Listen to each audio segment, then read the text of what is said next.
மகா சிவராத்திரி நாளில் இரவு முழுவதும் கண் விழிக்க முடியாதவர்கள், விரதம் இருக்க முடியாதவர்கள்,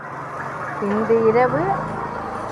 பூஜை அறையில் இருக்க சிவனுக்கு பார்த்தீங்கன்னா வில்வ இலையை வாங்கி அவருக்கு அர்ச்சனை பண்ணிவிட்டு உங்களால் முடிந்த அளவுக்கு நமச்சிவாய, ஓம் நமச்சிவாய, சிவாய நமக, என்னாருடைய சிவனை போற்றி, என்னார் குடையும் இறைவா போற்றி, அவன் அருளாலே அவன் தாள் வணங்கி,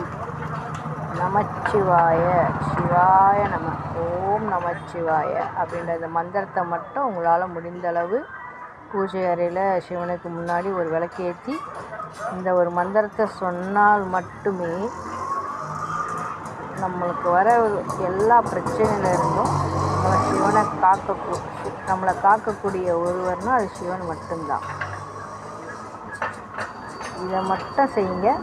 ரெண்டாவது சிவராத்திரி அன்னைக்கு